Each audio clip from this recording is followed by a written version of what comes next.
Hello and welcome to the Durham Talents channel. My name is Jesse Durham. I teach people how to live and leave a lasting legacy with infinite banking. Today I'm having a conversation with a new friend, my buddy Dan.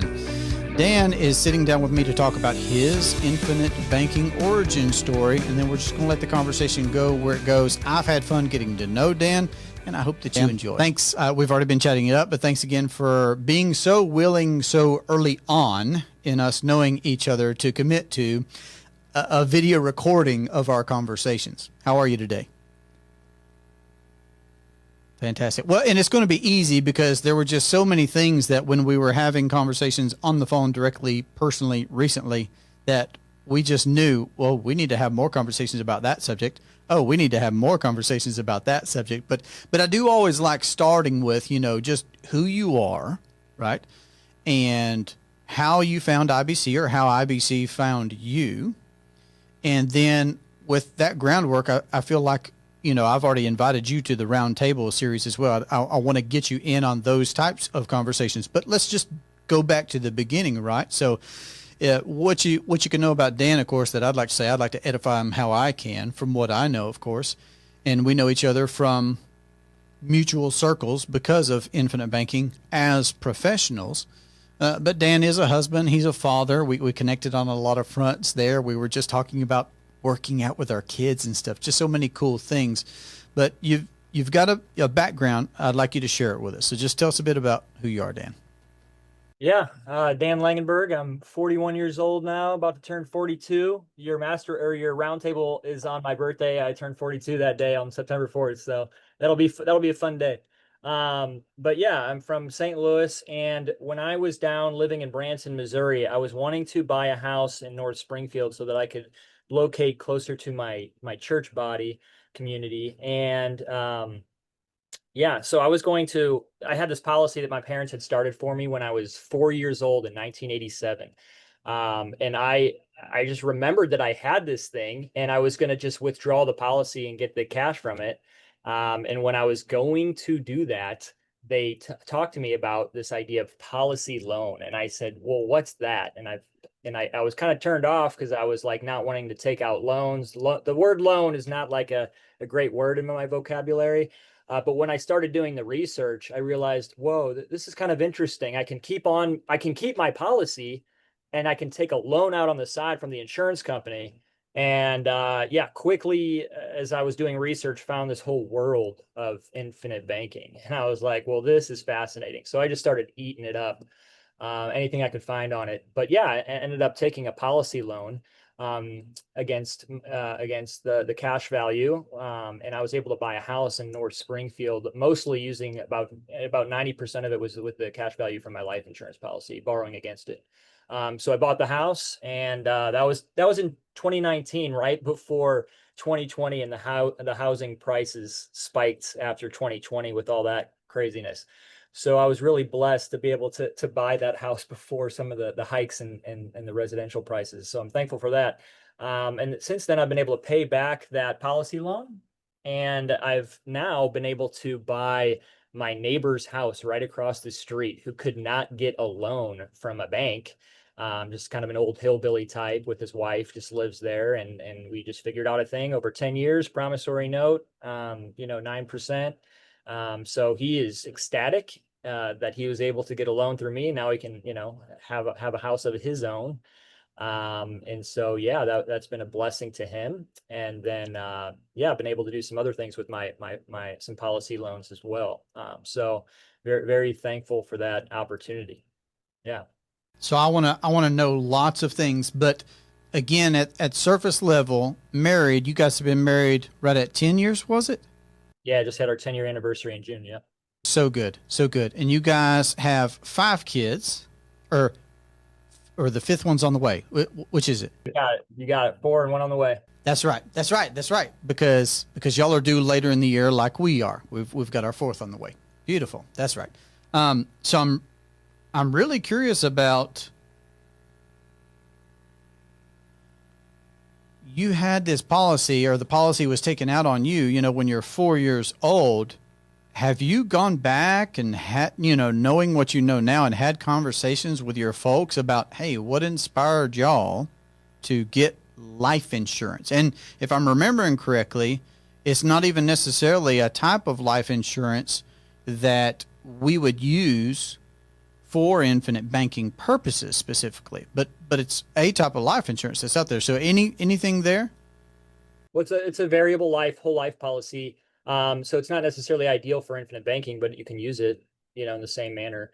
But it was one of those policies that before it was the 1988 Tamara Act where they created the MEC.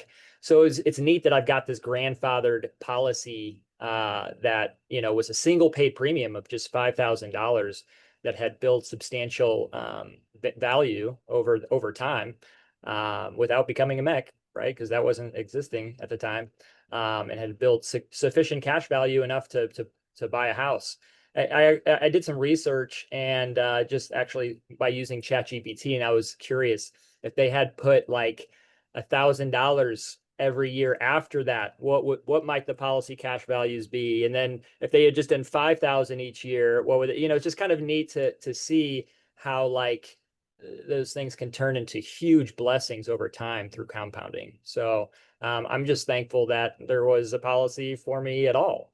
No, for sure. I don't think that's where most people start, having life insurance that they get to own as adults that their parents started. And that's what makes me very curious about, what intrigued them, what inspired them to get life insurance at all, and especially a cash value style policy. Good question. I have no idea. I mean, I already had a few trusts set up, mostly by some grandfather and stuff. But I guess I'll have to dig a little deeper on why they did that.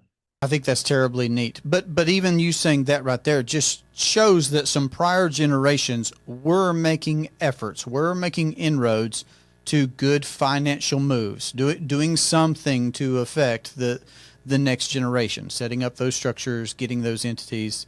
I love it. It's terribly neat. And as fathers, which is an important part of, our conversation for me that we've had so far, you asking about, well, hey, do you work out or train or whatever? And do you do that with kids? And then, so I love that aspect of it. And what a sweet gift I feel like you can give to your kids. Like it's so, I don't know, just encouraging. And it's it's a teaching tool too. I mean, I feel like I have policies on all my kids and I can use it as a teaching tool to teach them about finance now. And now they won't have to, hopefully go to a bank and be beholden to banks when they get older. They'll have a place where they can get capital from, and I just love that. And so it's just terribly exciting. A righteous man leaves an inheritance to his children's children, we're told. And I used to kind of have like a negative view of like an inheritance. There's kind of sometimes a negative view associated with passing on wealth or an inheritance. But when you look in scripture, you see a lot of examples of passing on wealth from Abraham to Isaac and Isaac to Jacob. And I just think there's a precedence set in scripture for passing on an inheritance to the next generation. Why would everyone have to pass on, like, to start from scratch over again? Like that's kind of doesn't make sense when you really sit down and think about it. That would be a pretty hard way of living it. So yeah, anyway. Yes, no, I love it. I love that we're here. There's no virtue, there's no virtue in being poor. And yet Jesus said, you'll have the poor with you always, which to me just means that's the human problem that Nelson's talking about in the Becoming Your Own Banker book, or that Scripture is talking about. There are these natural human tendencies, but ideally, I would much rather be a Boaz. I would much rather be a Job. I'd much rather be one of these, other individuals that we're talking about. The idea. So yes, there's no virtue just in being poor, and we are told that is an affirmative command. Leave an inheritance to your children's children. Yes, absolutely. Okay, I love it. The other thing that strikes me about your story right there, Dan, that I think is so relevant right now is, I don't know about you, but me on my social media feed and just in general in talking with, let's say, the generation right behind us, this generation that is experiencing a much different home purchasing experience than prior generations have, makes your story all the more stark as a separate example of this different way of being able to do things. You know, this privatized way, this proactive way of doing things. Whereas, I mean, I get that it's hard. I guess it's the perpetual optimist in me that still believes that the American dream is possible if you're willing to learn and you're willing to have a good attitude and you're willing to work some of the things that folks will deride. Okay, so I'm not saying that the odds aren't stacked against us, because I believe that they are. But so many of those odds are outside of our control as well, whereas there are so many things that are within our control.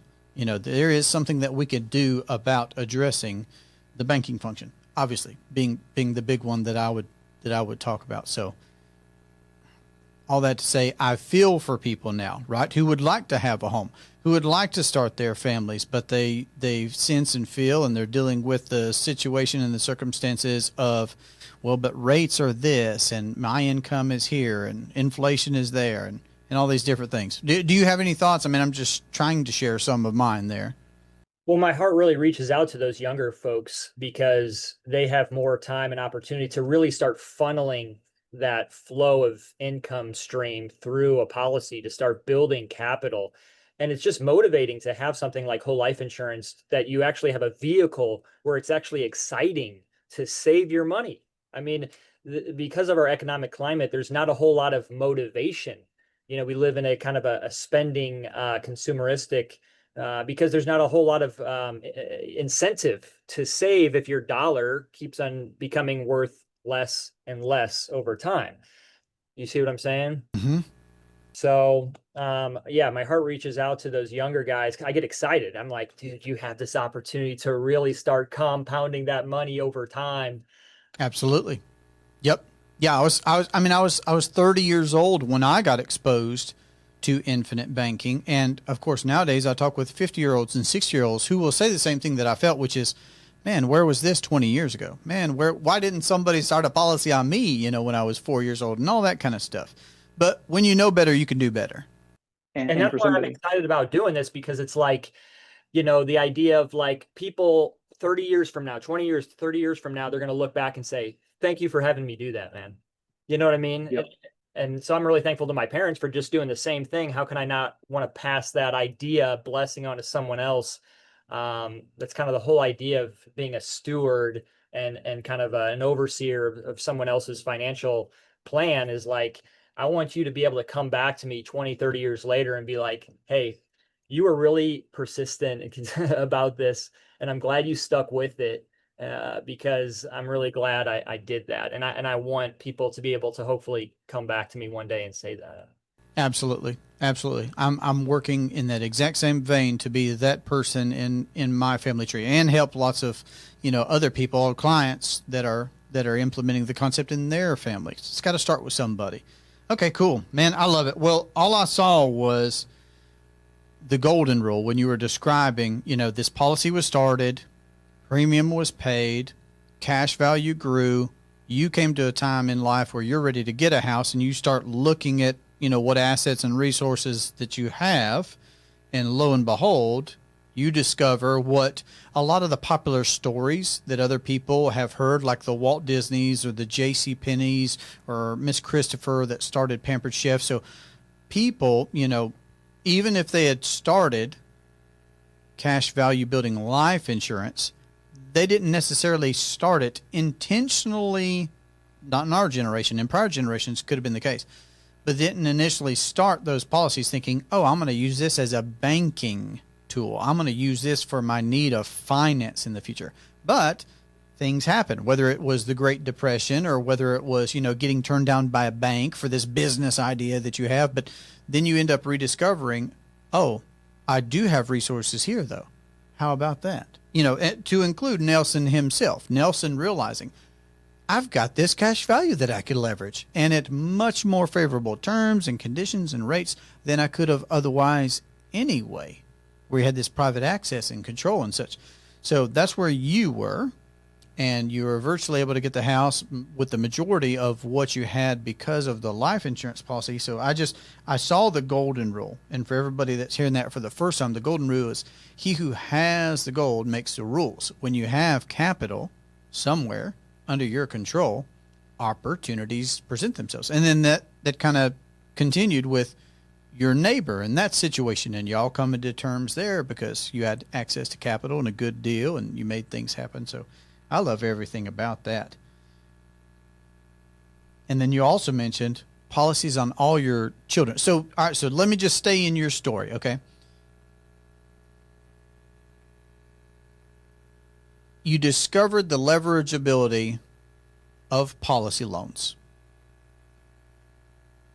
Tell me anything that you can recall that just went on in between your ears, right? While you're discovering that and then thinking about, well, do I or don't I because of loans? Like you kind of touched on it. You know, you felt a certain way about loans or debt and things like that. What's going on in your mind? What can you recall about how you felt just going through that process of using a policy for something?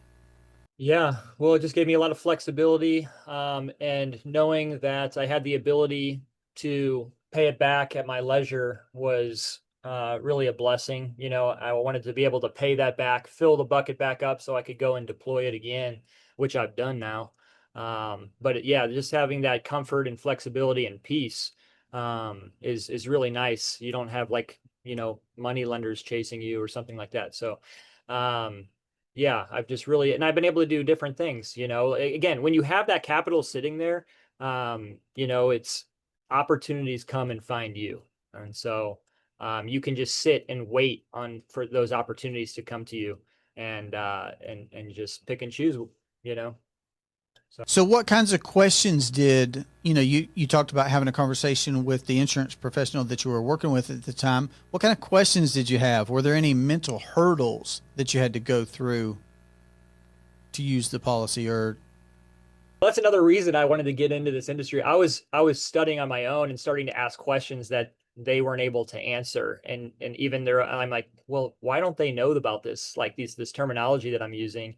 And I can't think of anything specific right now, but yeah, just learning about all of those things. I was just fascinated by them. So yeah, I was just working with kind of the one of the reps or something, or the secretaries, and so they didn't like have all that much information, but she gave me enough to go and start doing research. So okay, so then I'm very curious about what compelled you to ask your good questions, and then I'd like to hear more about that trajectory of when you started doing your own dive into learning. What did that look like? What did you find out? What did you figure out? Well, just the fact that she said, "Do you want to take a policy loan?" You know, because it was either cash, withdraw this policy and just take it all out, which, you know, I think people are likely to do if your parents really haven't taught you. I do too. It's kind of there's this distance between you and that thing, and so it's almost natural, and so to just cash it in, right? Because we kind of want the access to those funds. But when you have some I don't know, some skin in the game, or you know, someone passes that knowledge on to you more personally, that would have been helpful. So I mean, I was really close to withdrawing my policy. That would have been a real shame, I think. A big yeah. And so I'm thankful that I didn't, and I'm grateful that she asked the question and then I went down that road. Yep. Well, and I think that when push comes to shove, because again, I don't think that people at large, the general public, is viewing cash value life insurance as a way of financing things. But when push comes to shove, when somebody can ask you, well, do you want to take a policy loan? Again, for people that are any bit aware, they might have heard about Walt Disney, right? They might have heard about JCPenney and how he used life insurance to manage his overhead during the Great Depression and stuff like that. But they don't think of it as an intentional, proactive means of financing. So I'm certain that so many people have literally forfeited, and I'm using that word on purpose, forfeited the benefit of having cash value policies because they don't have that education on on the front end. They don't have that relationship on the front end. That's so unfortunate too, and it's like I love the introduction to becoming your own banker because Nelson just, says that basically this thing should have been taught. This whole idea of financing, is should have been taught by the industry for the last 200 years, but hasn't. And so just making this known has been a tremendous blessing to so many now. And so yeah, it's just about scaling. It's just a question about scaling, Right. this whole thing. Well, tell me about some stepping stones then along your way of you learned about the policy loan, you used the policy loan, but you're doing your own research from there moving forward. Tell me about any stepping stones along the way where you come across something and maybe you're uncertain of at first, was that all the way true? Is that partly true? Is that true at all? Or I don't know, just anything that you had to work through on your way of. Way of Okay. implement, like, I've talked to my brother about this. He's in finances and I was like, a lot of finances is really confusing. Like it's hard to enter into the world of finance. It's confusing. And my brother, he said it's kind of meant to be that way. And I don't want to dig into that because I don't really, but it is confusing. But once I stumbled upon this, it gave me kind of like a plumb line. It gave me some kind of like, at least that there was this thing out there that I could kind of grasp in the financial world. And now I could start comparing all of these other things to whole life insurance. And so then I was started becoming fascinated by all sorts of finance. It's like entering into the world of finance, but the insurance gave me like kind of a homing beacon that I could now understand it. And it took me a while to there's different lingo and jargon that you kind of have to. It took me a while. Like, am I missing something here? This sounds like okay. And I just wanted to make sure and get more than one witness, to affirm these things, two or more witnesses, and listening to all these different podcasts that I could find about how this works, the engineering and how to create a policy, direct recognition, indirect recognition, like all those terms. I just wanted to just sit in it and try to understand it. But it also was a platform to understand all these other financial things and have something to compare those things to. And so that's been really helpful. Okay. Yeah. No, I think it's a worthwhile discovery process to see what the merits and the virtues are of whole life insurance as a product versus everything else that's out there that people are conventionally using and participating in. And then, of course, when you layer on, and more importantly, the process of banking with that superior product, game over. Legacy changing, life changing, right? So were there any books then? Were there any podcasts in particular or any resources that were especially helpful to you along your way?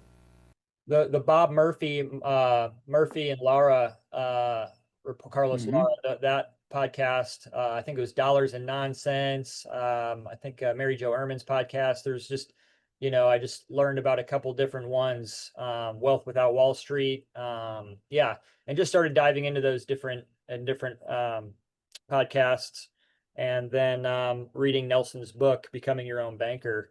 That really sent me off on the path. Very cool.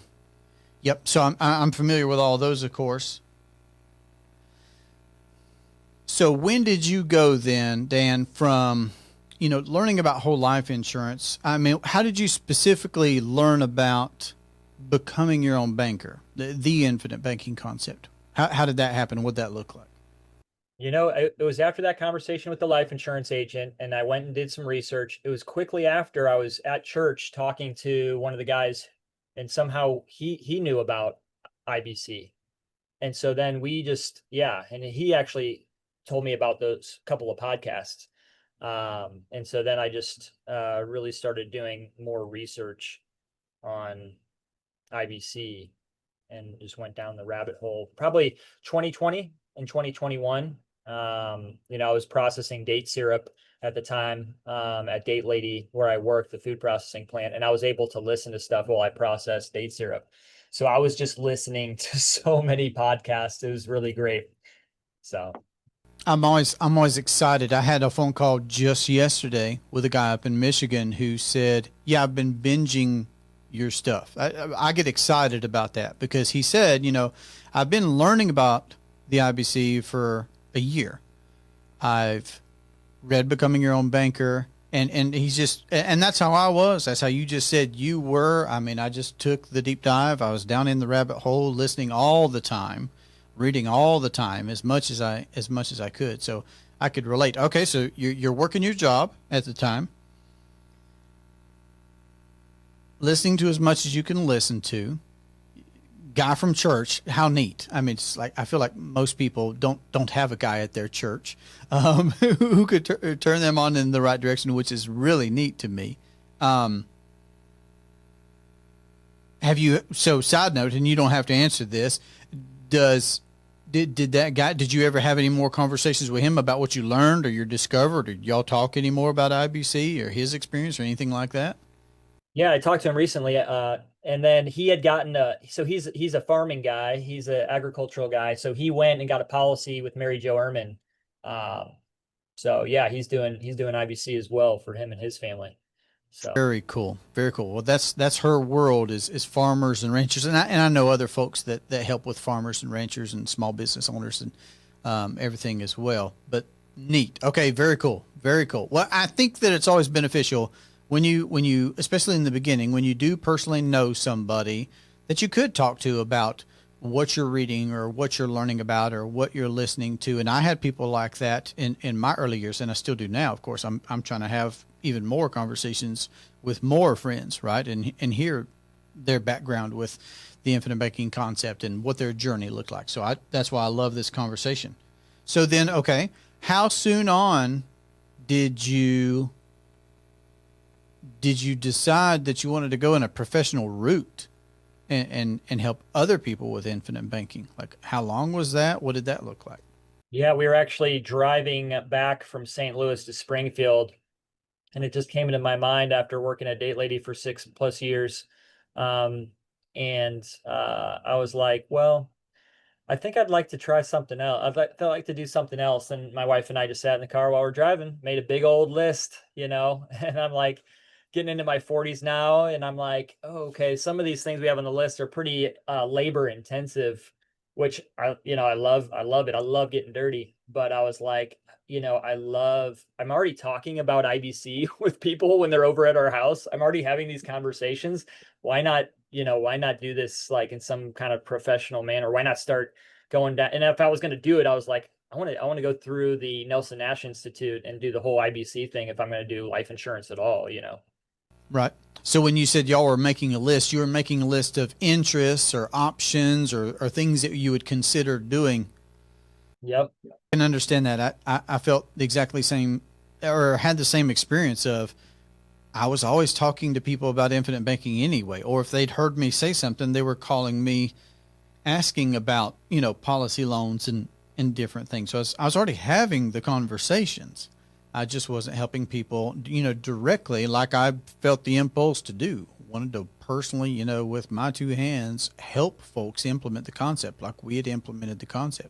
Okay. All right. So then, all right, what did things look like as far as you had your policy, obviously, and had been using it, knowing what you knew about infinite banking? How soon was it that you maybe got any other policies? Like you mentioned, having policies on your children, in this trajectory of, okay, now I'm also going to go in the professional route. I'm curious how else you've used policies. I'm curious when you got policies on your kids and what your thinking was around that. Just anything there. Yeah, well, then I got introduced to Nelson Nash Institute with, my research and stuff. And so then I looked up the different practitioners and found Bruce was in St. Louis, and I'm, familiar with my old stomping ground. So I talked to Bruce, and I wanted to do a policy on my wife. So I got her going. And then I also wanted to take out policies later on my kids. And so I finally, I ended up getting them policies, and now I've gotten another policy on myself. So I think I have one term policy on myself, and I have three whole life policies on myself. The most recent one I just got started, and that's a bigger policy to really start being able to do more IBC style type of things for my life, more financing type of policy, in addition to my current, I'm the one that my parents started for me. Gotcha. So you've got the one that your parents started on you, a few more whole life, and then you said a term as well. Did you get a standard term or a convertible term? Yep, convertible term, 20-year, I think, convertible term. Very cool. And then got a policy on your wife when around the same time that you met Bruce Wayner. Yep. Yeah, and he's in Missouri. He's in the St. Louis area. Love Bruce. And that's how actually we got to meet each other, is because of Bruce Wayner, which I think is so neat. I think it's so neat. The people that I've gotten to meet, just looking back in life and seeing, which domino tipped the other domino, and how I am where I am, and getting to have these, amazing conversations with amazing people. I love it. Yeah, Bruce was my go-to when I was like, when I'm going to get into this, I just got to call Bruce and see, well, what do I have to do to get involved in Nelson Ash Institute, because I knew he was involved. And then when I went down to the think tank last, was it February, or this past February, I just went and found Bruce. I go, all right, I'm here. What's up? Right. Well, then tell me anything about, well, I did want to ask about the kids. Got the policy on your wife. And then, well, let me ask that, because I've had my wife on the podcast finally after, 5 years of recording. She's very quiet, very demure. I'm always interested in what the dynamic is on the home front, and I ask clients about this. Who's the spender, who's the saver in the family, who is the normal, tracker of the bills and pays the bills, and because we assume these roles, and it's just good to be aware of these dynamics, and we talk about communication and things like that. So, in this trajectory that you're going through, all the way from the time that you're on your job, but listening to stuff on the time, all the time. What were y'all's conversations like through those first few years, let's say? Yeah. It's funny. I'm the big spender, I think, in my family, and my wife's, she's thrifty. She's really thrifty. She's smart. And, she's a farm girl. I'm a city boy, married a farm girl, and she's, she's owned her own cows. She's ran, her own, helped run the house and stuff when she was younger. And so, it's been a neat matchup. We make a good team. Yeah, we're just trying to figure out what's the best way of doing things, and building a legacy, for the future. But yeah, we kind of share responsibilities as far as that goes.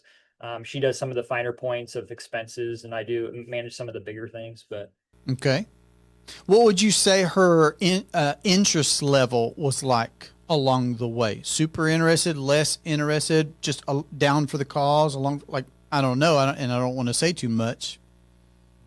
She's super interested. Even sometimes when we're talking to people, she'll take over. I'm like, okay, let's just listen.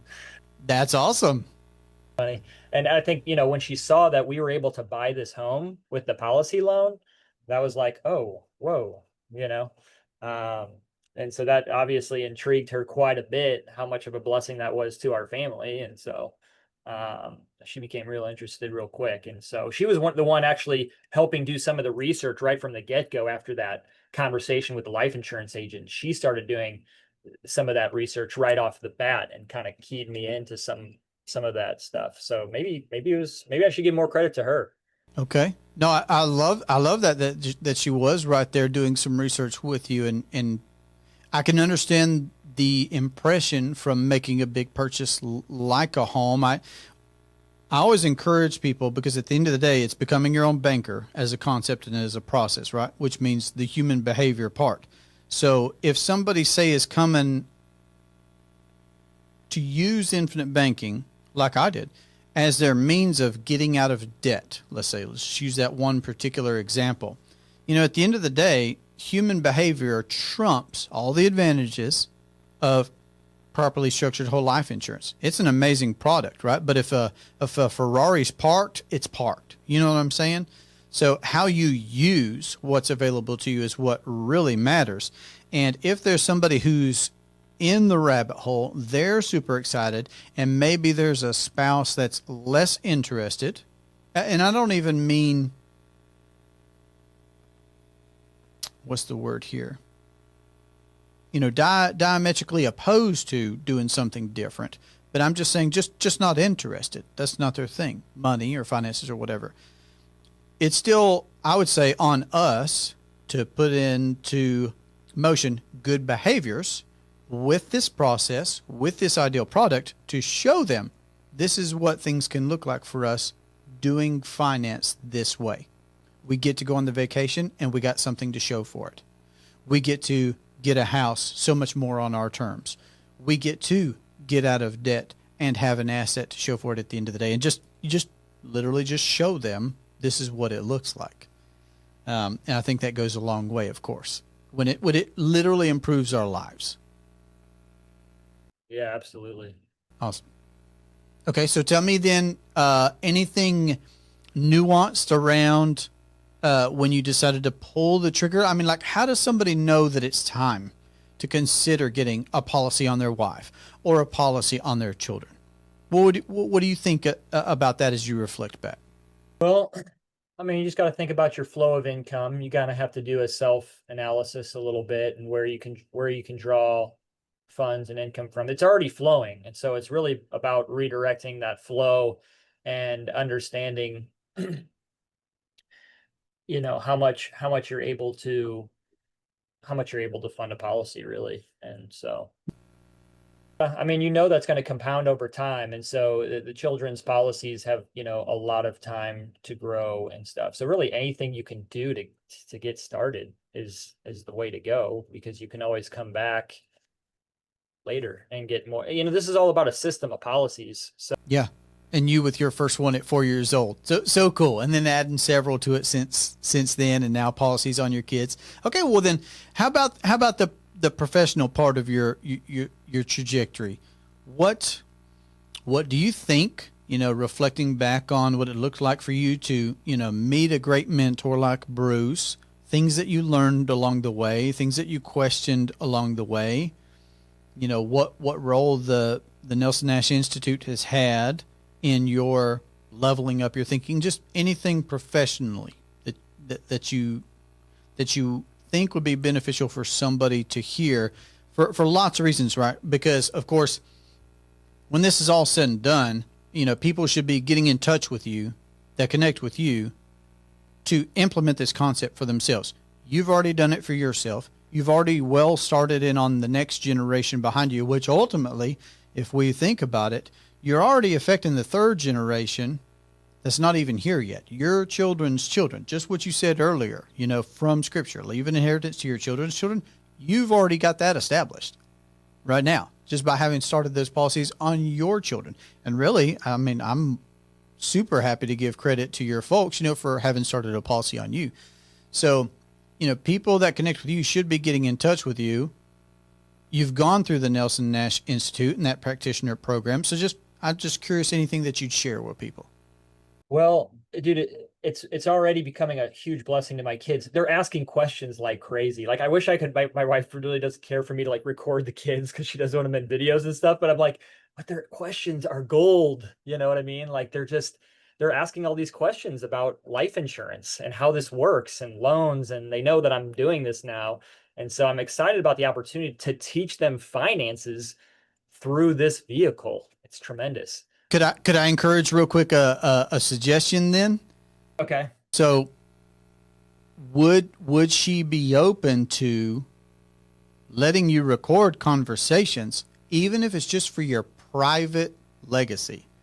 I just feel like if I could have a video of my great-grandfather, Luther Durham, okay?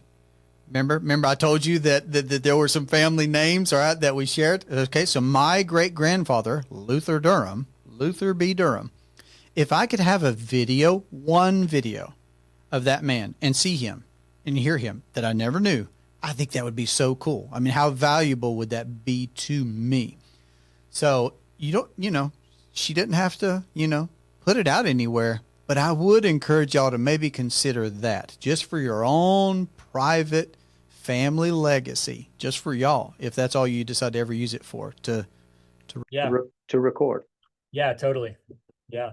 All right, I keep going. All right, sorry, I just wanted to And one angle that I really like is the whole idea of seceding from the banks. And I just don't know how big of a niche and market there is and how passionate people are about that. But I'm passionate about it. It's like I kind of lean toward the libertarian side. And I thought a lot about your question yesterday about who are your people, and like almost instantly, finally, I was just like, I love the whole libertarian mind frame, and I was just thinking about it more. It's like with the way the country is going right now, the system is broken and people are seeing that more than ever today. And I'm like, well, Ron Paul is entering into his 90s, and I don't know how many years he has left, but I think he's going to be leaving quite a legacy. His consistency over the years, screaming, "And the Fed," you know what I mean? And my oldest shirt that I have in my closet is "And the Federal Reserve Bank," dude. This is just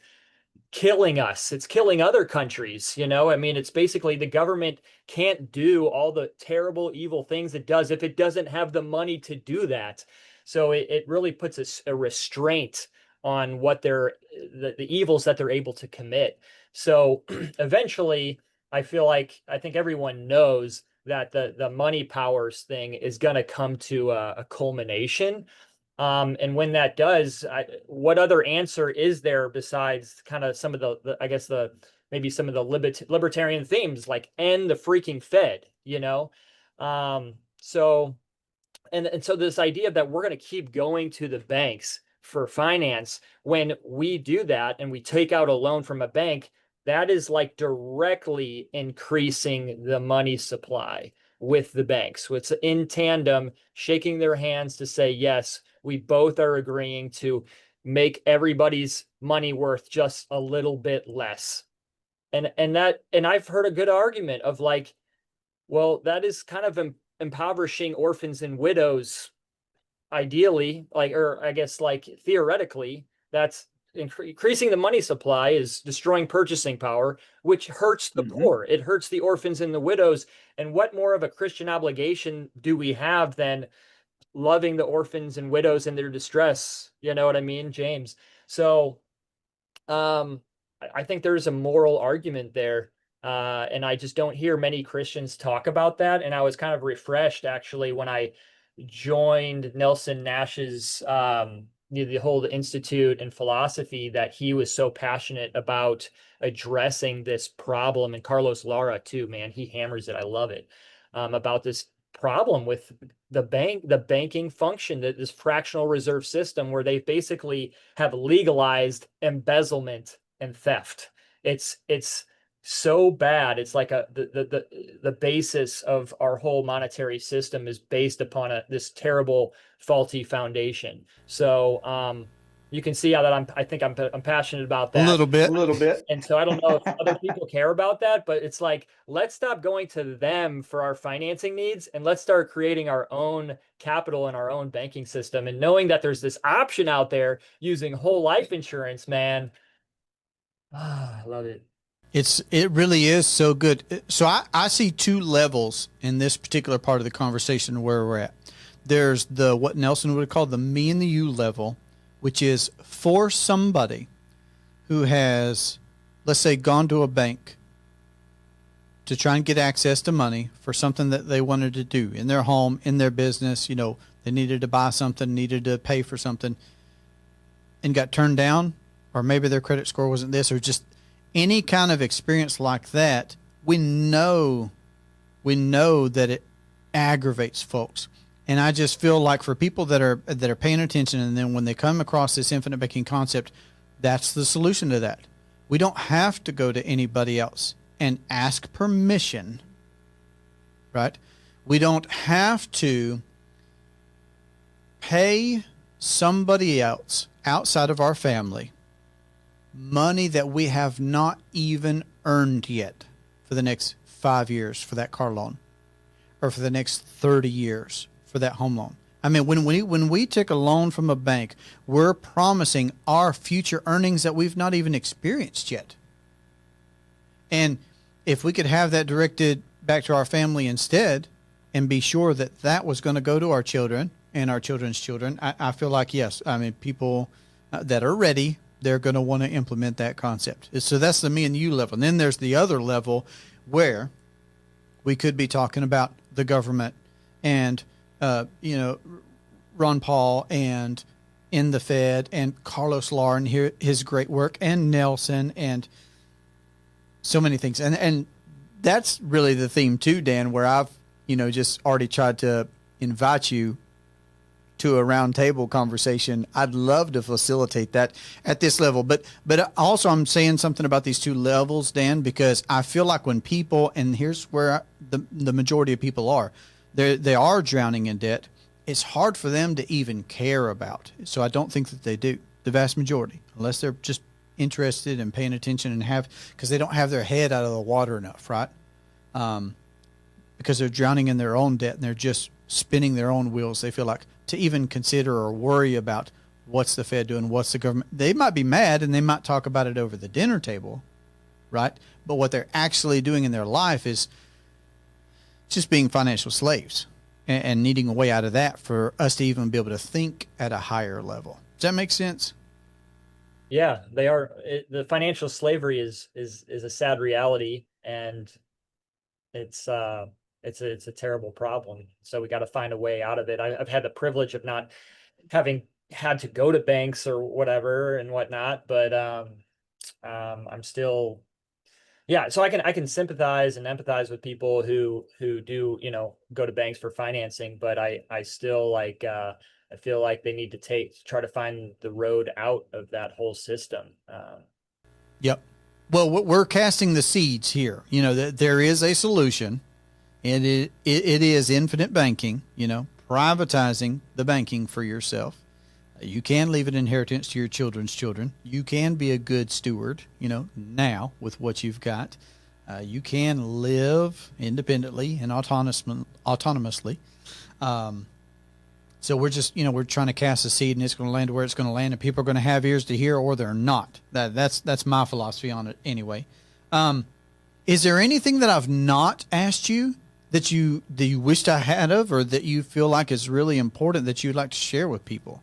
Well, I mean, I think I hit it there. The thing that I'm, the whole fractional reserve system, and I was refreshed, like I said, when I stumbled upon Nelson's information, and I loved his connection with fee, because my grandfather had the same connection with fee and Leonard Reed. My grandfather was mentored by Reed and started a discussion club talking about economics in St. Louis, and it's still going to this day. I used to be able to get credit in my history class if we went, anyone to the discussion club. So the fact that my grandfather was mentored by Leonard Reed, and so is Nelson, and that they're both, and going back to Ron Paul, they're discussing like the big giant elephant in the room is the Fed, and they have so much control over, the monetary system and the purchasing power of our dollar. We're all kind of like beholden, and I just hate that for all of us, and so I want to see a better world, a more a freer society, and for America to be able to dig itself out of this ditch that we're in. And I think that's one of the big things that eventually will have to get addressed. But knowing that there's an option to kind of secede from that system now, you can do it now by getting away, like even taking small steps away from the banks, and going and doing the banking function yourself using whole life insurance policy. Bro, like, come on, let's go. Let's do this together, So I guess that's what I'm really excited about down to the core, I'm glad you mentioned that. You told me that on the phone personally the other day, but I think that's terribly interesting, that connection between Nelson, Leonard Reed, your grandfather, Leonard Reed, Fee, and for everybody who's not seen Nelson's documentary video that you can find on YouTube, This Is Nelson. There's a big nod to Fee, which I love. And then if you've read Becoming Your Own Banker and you go back into the suggested reading at the back, there's a lot of great material there as well. Going back to one thing that you said, I want to double tap this, Dan, when you were talking earlier about what the Fed's doing and how if it were done by anybody else, it would obviously be illegal. Let's go back to Nelson's book. in the book, and hopefully you've read it. If you haven't, read the book. But in the book, he talks about somebody being held up at gunpoint. If we in a public area see somebody being held up at gunpoint, robbed at gunpoint, we know that's wrong. We know it's wrong. No question. Yep, he shouldn't have done that. But the moment that, there is this title of government entity or, esteemed, organization or just whatever. Oh, well, that's, that's out of my reach. That's, So no, it's still wrong. Theft is theft. And while I want to address that for sure, I agree that the way to do that is what Nelson ended up deciding, which is, a top-down approach. It just doesn't seem to work well. But a bottom-up approach does. Jesus shared the word with a handful of folks, and those 12 are going out and teaching and preaching, and it's going to reach the ends of the world. This bottom-up approach of, individuals, Dan from Missouri, Jesse from North Carolina, us seceding, to use your word, Dan, from that conventional banking system, unplug from the matrix is the way that I say it often enough, to create a private family banking system. That does something. That does move the needle. Certainly in my own personal life, which is the most important aspect. Again, at the end of the day, that's the most important place where I want to see great change and great improvement and prosperity affected is in my household. But by my household being in that position, it's better for our church. It's better for our community. Go ahead. You got something on you. I see it. Okay, so what you described though is this grassroots thing that really is anarchism at its core. I think the idea of anarchy and anarchism is one of the most misunderstood words in the English language. It's like a propaganda. It's a propaganda tool and word. People associate anarchism with a bomb throwing assassin. But when you really think about who the terrorists are in society, who does most of the killing and stealing in society, if you're objective about it, if you're really honest about it, it's the government, because they've killed, tens of millions. Just look at the wars, look at the depletion of the currency. But what's the problem is that society is held back by fear. It's really a fear-driven thing. And it's really this idea of people think, you hit it at the core, that they think it's legitimate, that the institution itself is legitimate, but in reality, it's really not. Okay.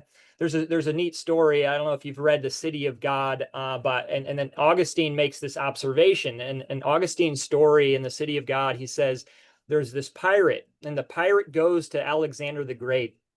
And Alexander the Great is fuming mad at the pirate, saying, "You guys are thieves because you're stealing these things." And the pirate looks back at Alexander the Great. He's like, "You're doing the same thing. You just do it on a mass scale, But you have the title, right?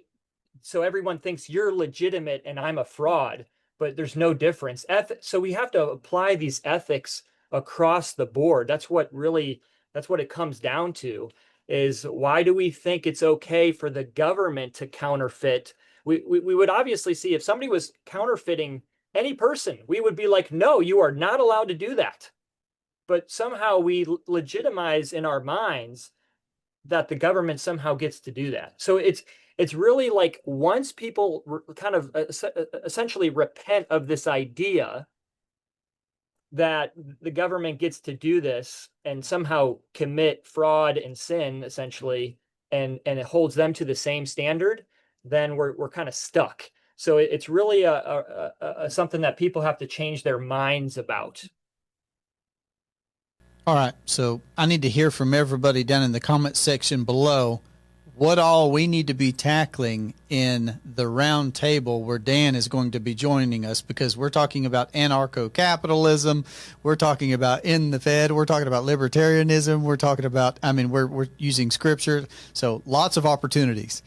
Let me go back to one thing. And if you read, I think it's Mark 10 and Matthew 20 something, Matthew 20, Jesus actually addresses this, and it's kind of interesting. It's worth Christians to have more conversations about this. Jesus talks about the kings of the Gentiles. What they do is they are essentially archists. It actually use that in the Greek. They're archists. They rule and exercise authority over the people. And he goes, you know how the kings of the Gentiles do things. And he goes, but you're not to be like them. You're to be servants. And so there's this contrast between the coercive nature of the state through its archist tendencies and Jesus is what I would say his definition of anarchism, which is actually servanthood and service. And I would relate that to the free market. Is like when you're in the free market operating, you are trying to find out ways that you can serve others. And so when I'm driving around town with my kids, I go, look at all these people finding ways to serve others. You know, look at that. That's a pizza place. And look at that. That's a mechanic shop. And look at how they're trying to figure out how they can serve others. Right. In contrast to this this power religion of government, which is coercive in nature. We need to go to what does true service look like? Yeah, I think the concept of realizing that at the end of the day, anything that a government says is going to be backed up by people with guns. It's just something to keep in mind. It puts things in check. It puts things in. All right. So I see so many things here, Dan, where I would love to have more personal conversations, but roundtable conversations as well, because these topics, they play into people's lives and their money lives more than we realize. Again, if we'll unplug from the matrix. I mean, the name itself, Federal Reserve, you and I know this. It's neither federal nor does it have reserves. It's not. So when it says federal, that sounds like, oh, the governmental. It's not. It's a private organization. Private, not governmental, private. And then reserves, you know, it's the idea, because we're not on a gold standard anymore. It's not that we're, you know, tied to something where they're not, you know, printing the money or digitizing the digits, because that's the case. No reserve there. All right. Yeah, we need to be wise Christians. We need to be wise as serpents and innocent as doves. We need to see those euphemisms that they use in order to, it's be able to train yourself in propaganda and to question things, whether that's really whether that's really is what it says. You know what I mean? Even the idea of like peace through strength, right? If you look at that idea, it's like, what do you mean by that? Peace through, so when strength, that sounds very aggressive, and you know that. What do you mean by that? You mean like going and war? We're gonna go kill these people? Oh, but that's how we're gonna have peace through strength, and it sounds really good. You know, I'm just using an example, but you have to dig down a little deeper and try to find out what do you actually mean by that, and is that actually a euphemism for something else, and then apply the same ethical standard that Christ gave us in the Sermon on the Mount, you know? Mm-hmm. Yeah, I could see a very interesting conversation right there. I already know one thing that I would like to bring up in that conversation, but I'll put a pin in it. No, I don't know. I don't think I can stop myself. So it just depends on what people mean by what they say, I think is part of what you were saying right there. What do you mean by that? We should know what we mean by things. And then depending on what we mean, that's when I'm going to possibly throw in, you know, New Testament. If the good man knew in what hour the thief would try and break into his house, he wouldn't let him, you know. So there's that as well. But bringing the fight to other people, you know, without a just cause, yes, terribly interesting conversation. All right, I'm giving it to you. So I've got rapid fire questions that I know I want to ask in this interview because I think those are fun. I also want people to know where to find you. So do you have anything that I've not asked that you'd like people to know about your story, about you, anything there? No, I'm just wanting to get into the business of serving other people with this philosophy, with this idea, by teaching them about the principles of, you know, becoming your own banker and infinite banking concept. Yeah, I mean, I guess you could call me. Well, that was going to be my next question for sure. So you are in the business. You have gone through the practitioner program. You are being mentored by great people, and you're a great contributor in the circles where, I am as well. And I appreciate it. I love hearing from you. I love getting your perspective. I appreciate what you're doing in the wide world. Where is the best place for people to contact you today? How would you best like somebody to reach out to you? For right now, at my email, longmountain35@gmail.com is the best place to get a hold of me right now until I can get more things set up. Yeah. Fantastic. And I'll make sure to put that in the show notes. And if anybody reaches out to me, of course, I'm happy to make that connection however you would like. So let me ask these. Let's transition here, because I've already invited you to a round table. I want you to join one of those with us, so we can field some of these topics. But we've got a bit on your origin story now, so people can know some about you. But let's have some fun rapid fire questions. How about that? Okay. Awesome. So I'd love to know, what's a recent favorite book or podcast of yours? I like listening to the Dave Smith Part of the Problem podcast. I enjoy listening into the political realm. And so, yeah, that's a good podcast. Maybe you've seen Dave Smith on Joe Rogan. But yeah, he's got some good content. And then what was the other part of the question? Book. I just asked podcast or book, just anything like that.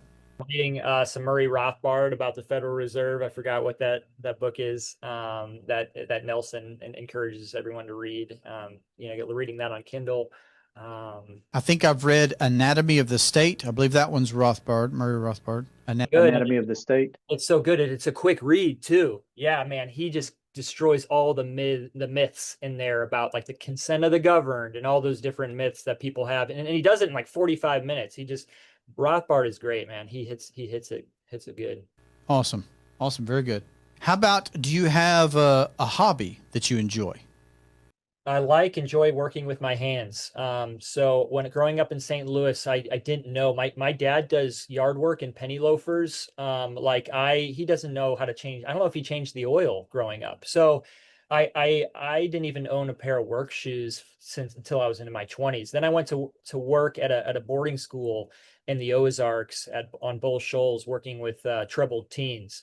And then there's 35 acres down there, and someone introduced me to a chainsaw, and I just fell in love with going out into the woods, chainsawing and doing burn piles, and having several burn piles going on, cleaning up this forest. Let's go. I got, boys, we're all carrying logs over to the sawmill and cutting up cedars on sawmills. So I was able, once I did a sawmill, I was like, whoa, you can almost build anything. You can build theoretically anything you want, with a sawmill. So I just got turned on to being able to build is really a fun experience. And I've also learned how to build with an alternative material called cob, which is taking clay, straw, and sand and mixing it together. It's like a type of it's like concrete, but it's made out of earth, and it gets really hard. And I did a cob cottage project for 2 weeks and helped build a house out of clay, which was a really neat experience. But I like building, and I enjoy working with wood as well. So there's so much there. All right, me too. I love being outdoors. Love working with, and you told me about the sawmill, which I love. How about, do you have a hidden talent that people may or may not know about? I mean, I like playing tennis. I grew up playing tennis, and I'm starting to get into ultimate frisbee. But I grew up playing tennis. My grandmother played in Wimbledon. She made it to the finals in Wimbledon. She was English. She traveled over here to play in New York, got stuck over here, World War II. She wasn't able to make it back over on the Queen Mary. And she met my grandfather in Phoenix, and they got married, and the rest is history. So it was kind of neat growing up. My family was playing a lot of tennis and stuff like that. So that's a terribly interesting bit of family history right there, man. That's very cool. And ultimate frisbee is where it's at. I'm just saying, if you want a cardio, ultimate frisbee, just nonstop, sprint till your heart busts. I went out there on day one. I go, honey, I either am going to quit this or I got to get back into shape. Yep. It's so good. Our family loves ultimate frisbee. We've played for years, and we've got enough people to do it too. It's good fun. What about a favorite quote or passage from scripture? Oh man, there's so many.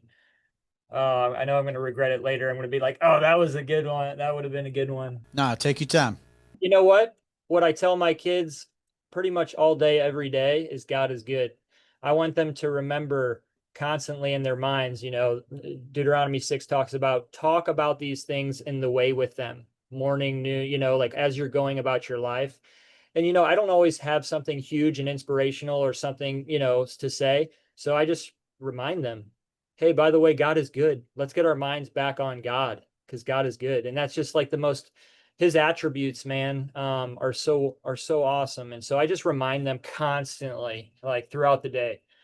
If I don't have anything, I just at least can resort to reminding all of us that God is good. That's exactly right. I love that passage as well. When you're walking in the way, when you get up in the morning, when you lay down, when you're sitting down to eat, just, yes, reiterating that. Absolutely, man. That's how discipleship is done, I think, is as we're going about life, let's talk about it. Yeah, let's talk about it. Yeah. And that was one of my big attractions when I first came across, Nelson and the Becoming Your Own Banker book, was that foundational come from with him of he's putting scripture on this page. He's putting this passage in connection with this principle that he's teaching us on page, 78 or whatever. I love that. And I love that we can talk that way. All right, let me ask this then, just because we are here. Okay. All right. So I try to mix up my questions, but do you have a favorite Bible character? Well, I because my name is Daniel, my mom has it stitched on my stocking, my Christmas stocking, Daniel 6:10. Now, when Daniel knew that the writing was signed, he went into his chamber and prayed 3 times a day, as he had always done. And so I like the story of Daniel and then Shadrach, Meshach, and Abednego. I mean, the kids love it. I mean, it does never gets old, It's just like, let's go back and read Daniel. If I have a trouble knowing where to go next in scripture to keep talking to, reading the Bible to my kids, I can always just go back to Daniel because the stories are so compelling. It's like, it kind of like almost wells up within you when you read about the courage that Daniel and then Shadrach, Meshach, and Abednego had when they were faced with obey God or obey man. This is the choice. And they stood their ground, and it's just awesome. Yep. All right. So 2 things, because just this week, one of my kids asked me, well, Daddy, just because the lions couldn't eat Daniel, couldn't they still scratch him? And we just got to talk through that whole point of, well, the thing is that they couldn't harm him. They were not allowed to harm him. So, yes, they still have claws, of course. But it's just neat hearing, the questions that children come up with. And then here's the other one. This week I started making a list because it struck me about all the times in Scripture where God comes to somebody and when he comes to them. So God, came to, and what were some that I wrote down? He came to Shadrach, Meshach, and Abednego in the fire. God came to Peter in a storm. God came to, so he came to Adam when he'd fallen in sin, right? So I just started making a list of where God came to people, and the 3 Hebrews was one of them that I wrote down. So I love that. Okay, Daniel, that makes sense. That makes sense. What's one of your go-to healthy habits? I mean, we've kind of already touched on some, being active with our kids and for ourselves, but a go-to healthy habit. Raw milk, brother. Let's go. My wife, one of the ways we met was through raw milk. So my wife's family was sued by the state of Missouri and the city of Springfield, Missouri for selling raw milk. My wife was out selling raw milk in a parking lot, and the government did some kind of some operation, sting operation to catch the evil farmer selling raw milk. And so they had to go through this court case. And my wife, she had this a neat bio on the Farm to Consumer Legal Defense Fund that I found after I met her. And I'm like, oh, this girl's awesome. And she had talked about her experience with all of that, dealing with, and her dad represented it himself and went through this big she went through a deposition and but they won the case. And so more freedom for raw milk people in Missouri because of my wife's, the Bouchard case that they went through. And so she was like a hero in my book. And it was neat that we met and got married. So yeah, raw milk there on our table, in our wedding table, that somebody said it was the milk, If you like raw milk, you need to talk with Dan. That's incredible, man. Well, I mean, it's hilarious. Just the phrase, me and my wife connected over raw milk. That's just funny and awesome at the same time. And my goodness, that's another one of those examples. You're still trying to pull me in on the whole government, and overreach and whatnot conversation. That is incredible. All right, back to rapid fire. Sunrise or sunset? Oh man, they're both so good. I'd have to say sunrise, man. Yeah. In a battle, sword or hammer? Hammer. Swords into plowshares. Let's go. Go. Beach or mountains?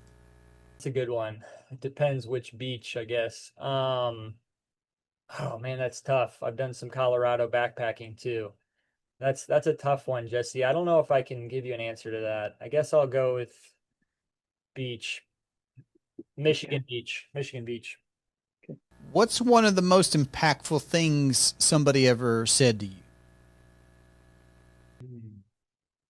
There was when I was going through a tough time. I mean, there's been a lot of things. I just off the top of my mind, there was a lady in a plane ride once who said, "Don't let other people don't be controlled by people," which ultimately kind of comes back down to like the fear of man. She didn't say it in those words, but it's like, don't let your friends be depending on what your friend group.